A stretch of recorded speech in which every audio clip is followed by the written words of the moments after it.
Hello guys, আমি আজকে বানাবো ডিমের কোরমা। তো ডিমের কোরমা বানাতে গেলে আমার যে উপকরণগুলো লাগবে সেইগুলি দেখো নিয়ে চলে এসেছি। আর এখানে নিয়েছি 3টে বড় সাইজের পেঁয়াজ, একটু রসুন, আদা আর 3টে বড় সাইজের কাঁচা লঙ্কা আর কাজু বাদাম। তো পেঁয়াজ আর আদা রসুনগুলোকে আমি একটু ছোট ছোট করে কেটে নিয়েছি। আর এবার এইগুলোকে কড়াইয়ে তেল দিয়ে, তেলটা গরম হয়ে গেলে পেঁয়াজ, আদা, রসুন, কাজু বাদাম, কাঁচা লঙ্কাগুলোকে দিয়ে খুব ভালোভাবে নেড়ে চেড়ে ব্রাউন কালার করে ভেজে নেব। আর তারপর এই মশলাগুলোকে ঠান্ডা করার জন্য সাইডে রেখে দেব।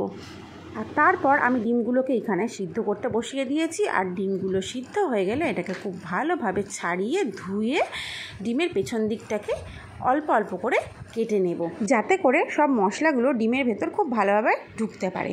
আর তারপর ডিমটাকে হলুদ আর লবণ দিয়ে খুব ভালোভাবে মাখিয়ে অল্প তেল দিয়ে কড়াইয়ে নাড়াচাড়া করে হালকা হালকা লাল লাল কালার করে ভেজে নেব। আর তারপর এদিকে ভেজে রাখা মশলাটি ঠান্ডা হয়ে গেলে মিক্সার গ্রাইন্ডারের মধ্যে দিয়ে এর মধ্যে কিছু পরিমাণ ধনিয়া পাতা দিয়ে খুব ভালো করে পেস্ট বানিয়ে নিতে হবে। আর তারপর কড়াইয়ে তেল দিয়ে তেলটা গরম হয়ে গেলে এর মধ্যে গোটা তেজপাতা, গোটা দারুচিনি আর লবঙ্গ দিয়ে খুব ভালোভাবে তেলটাকে গরম করে নিতে হবে। আর তারপর এর মধ্যে সেই পেস্ট করা মশলাটি দিয়ে দিতে হবে। আর তারপর খুব ভালোভাবে নাড়াচাড়া করার পর এর মধ্যে অ্যাড করে দিতে হবে হলুদ গুঁড়ো, জিরা গুঁড়ো, ধনিয়া গুঁড়ো।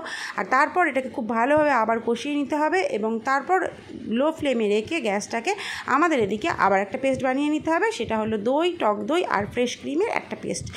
কিছুটা টক দই আর কিছুটা ফ্রেশ ক্রিম দিয়ে খুব ভালোভাবে ফাটিয়ে নিতে হবে এটাকে। আর তারপর এদিকে মশলার মধ্যে দিয়ে দিতে হবে, দিয়ে খুব ভালোভাবে নাড়াচাড়া করতে থাকতে হবে। একটু নাড়াচাড়া করার পর এর মধ্যে অ্যাড করে দিতে হবে কাশ্মীরি লাল লঙ্কার গুঁড়ো আর কিছু পরিমাণ লবণ।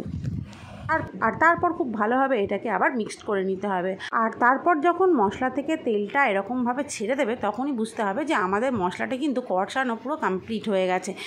তো এবার এর মধ্যে ভাজা ভাজা করে রাখা ডিমগুলি দিয়ে দেবো আর একদম অল্প পরিমাণ জল দিয়ে 5 মিনিট লো ফ্লেমে রেখে ডিমটাকে বয়েল করে নেব। আর এই দেখো এখন আমাদের ডিমের কোরমা কিন্তু একদম রেডি হয়ে গেছে। আর একদম শেষে উপরে ধনিয়া পাতা আর ফ্রেশ ক্রিম ছড়িয়ে গরম গরম ভাতের সঙ্গে পরিবেশন করব। তো এই ডিমের কোরমা কিন্তু খেতে অসাধারণ হয়। বাড়িতে বানিয়ে অবশ্যই ট্রাই করে আমায় জানিও কেমন হয়েছিল। ভালো লাগলে চ্যানেলটিকে সাবস্ক্রাইব করে চ্যানেলের পাশে থেকো।